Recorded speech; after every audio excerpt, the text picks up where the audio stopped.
Hello అండి, అందరూ బాగున్నారా? నేను బాగున్నాను. మీరు కూడా బాగుండాలని మనస్ఫూర్తిగా కోరుకుంటున్నా. ఈరోజు మన రెసిపీ గుత్తి వంకాయ కర్రీ అండి.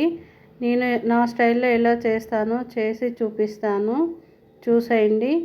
ఈ కూర చాలా బాగుంటుందండి, టేస్ట్ కూడా. ఒకసారి మీరు కూడా ట్రై చేయండి. ముందుగా స్టవ్ వెలిగించుకొని ఒక గిన్నె పెట్టుకున్నాను. అందులో ఇవి ఎండు కొబ్బరి అండి. ఎండు కొబ్బరిని కూడా కొంచెం సన్నగా కట్ చేసుకొని వాటిని వేయించుకున్నాను. ఇప్పుడు ఇందులోనే పల్లీలు కూడా వేయించుకోవాలి. గుత్తి వంకాయ కర్రీ 2-3 రకాలుగా చేసుకోవచ్చండి. ఇదొక రకం అన్నమాట నేను చేసేది. ఇంకో రకం కూడా చేసి చూపిస్తాను ఎప్పుడన్నా. ఆ తర్వాత ఇలా పల్లీలు కూడా వేయించుకోవాలండి.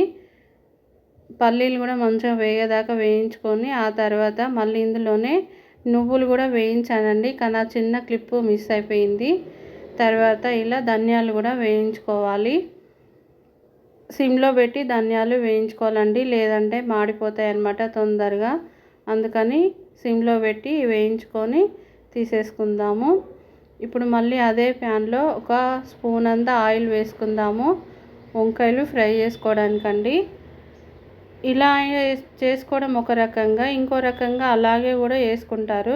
కానీ నేను వంకాయలను ఫస్ట్ నూనెలో కొద్దిసేపు ఫ్రై చేసుకుంటానండి. ఇలా టేస్ట్ బాగుంటుంది అన్నమాట. అందుకని ఇలా ట్రై చేయండి ఒకసారి. ఒక 1/2 కిలో వంకాయలని ఇలా ఘాట్లు పెట్టుకున్నానండి. 4 ఘాట్లు పెట్టుకొని అందులో ఏమన్నా పుచ్చులు ఉన్నాయా లేవో చూసుకోవాలండి, లేదంటే వంకాయల లోపల పుచ్చులు ఉంటాయన్నమాట. అలా చూసుకున్న తర్వాత ఇలా కట్ చేసుకొని ఉప్పు నీళ్ళల్లో వేసుకోవాలండి, లేదంటే వంకాయలు నల్లగా అవుతాయి.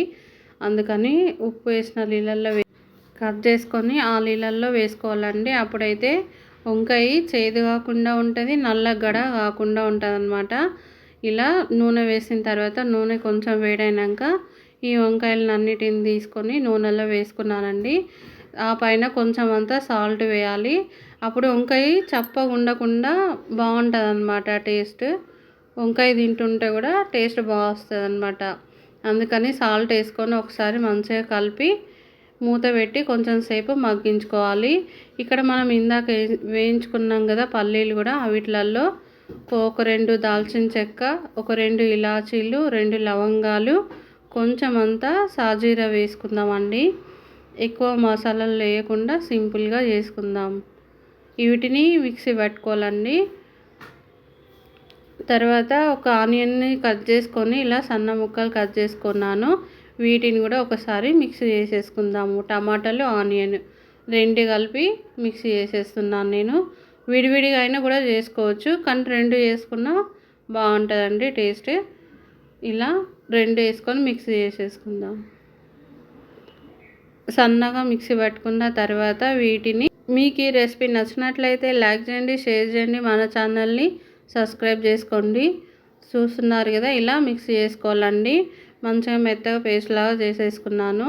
తర్వాత వంకాయలు కూడా మంచిగా మగ్గిపోయాయి చూసారా. ఇలా ఒక్కసారి కలుపుకుందాము. వంకాయలు తొందరగానే మగ్గుతాయండి. ఇలా ఒకసారి ట్రై చేయండి, టేస్ట్ మంచిగా ఉంటుంది. ఇంకొంచెం సేపు మగ్గించుకుందాము. చూడండి, వంకాయలు మొత్తం మగ్గిపోయాయి, మంచిగా ఉడికాయి అన్నమాట. ఇప్పుడు ఇంకొక ప్లేట్లోకి వంకాయలను అన్నిటినీ తీసేసుకుందామండి, ఆయిల్ రాకుండా. మళ్ళీ ఇదే ఆయిల్తో మనం కూర వండుకోవచ్చు, అందుకని వంకాయలే తీసేసుకుందాము. ఇలా ప్లేట్లోకి వంకాయలన్నీ తీసేసుకున్న తర్వాత అదే ఆయిల్లో కొంచెం సాజీరా, ఒక ఇలాచి, 2 లవంగాలు తీసుకున్నానండి.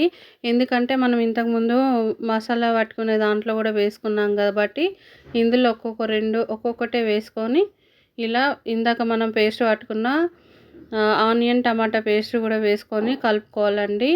ఆ పేస్ట్ వేసుకొని కొంచెం సేపు కలుపుకున్న తర్వాత అందులో ఒక 2-3 పచ్చిమిర్చి, కొంచెం కల్లమాకు వేసుకొని వేయించుకోవాలి. మనం ఇందాక మిక్సీ పట్టుకున్న టమాటా దాంట్లోనే మళ్ళీ ఇప్పుడు ఈ పల్లీలు ఇవన్నీ పేస్ట్ లాగా పట్టేసుకోవాలండి మెత్తగా. చూడండి, ఇలా పేస్ట్ లాగా చేసుకున్నాను. మనం ఇందాక వేయించిన టమాటా, ఆనియన్ కూడా మంచిగా వేగిపోయాయి.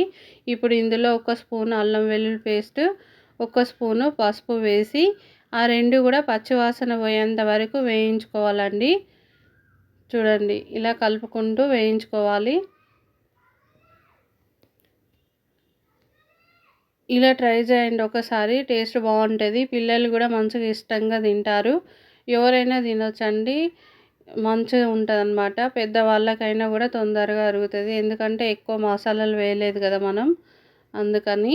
ఆ తర్వాత ఇందాక పేస్ట్ పట్టుకున్నది కూడా అందులో వేసేసి పల్లీల పేస్ట్ అవన్నీ, తర్వాత కొంచెం 2 స్పూన్ల కారం వేసేసుకొని కలుపుకుందామండి. ఇదంతా కూడా సిమ్లోనే చేసుకోవాలండి ప్రాసెస్, ఎందుకంటే మసాలా మాడిపోతుంది, అందుకని సిమ్లో పెట్టి ఇలా వేయించుకోవాలి. చూడండి ఆయిల్ కొంచెం కొంచెం బయటికి వెళ్తుంది. ఇలా మొత్తం వేయించుకున్న తర్వాత ఒకసారి మళ్ళీ కలిపి ఇందులో ఇప్పుడు మనం వాటర్ వేసుకుందాము. గ్రేవీకి సరిపడా వాటర్ వేసేసుకోవాలండి. చూడండి ఇందాక సరిపడన్ని వాటర్ వేసుకొని మంచిగా కలిపేసుకుందాం. ఇప్పుడు చపాతీ, రైస్, బగారన్నంలోకి కూడా ఈ వంకాయ మసాలా చాలా బాగుంటుంది టేస్ట్. ఒకసారి మీరు కూడా ట్రై చేయండి. చూడండి ఇందాక వేసిన వాటర్ అన్నీ కొంచెం సేపు మరిగిన తర్వాత అప్పుడు ఆ వంకాయలు అన్నీ వేసుకొని కలుపుకొని మంచిగా మూత పెట్టి వీటిని ఉడకనివ్వాలండి. ఎందుకంటే కొంచెం సేపు ఉడికాయి కదా, ఇప్పుడు ఇంకొంచెం సేపు గ్రేవీలో ఉడికితే ఉప్పు కారం అంతా కూడా వంకాయకి మంచిగా పడుతుంది అన్నమాట. ఇలా మూత పెట్టి ఉడకనివ్వాలి. చూడండి వంకాయ కూడా మంచిగా ఉడికిపోయింది. మీకు ఈ రెసిపీ నచ్చితే ఒక లైక్ చేయండి. మీరు ఒక లైక్ ఇవ్వడం వల్ల ఇలాంటి వీడియోస్ ఎన్నో చేయాలనిపిస్తూ ఉంటుందండి. మళ్ళీ మన ఛానల్ కూడా ముందుకు వెళ్తుంది అన్నమాట. చూడండి ఎంత బాగుంది కదా. ఇలా గ్రేవీ కూడా కొంచెం చిక్కగా అయ్యేదాకా ఉంచుకోవాలి. మరొక వీడియోలో మళ్ళీ కలుద్దాం.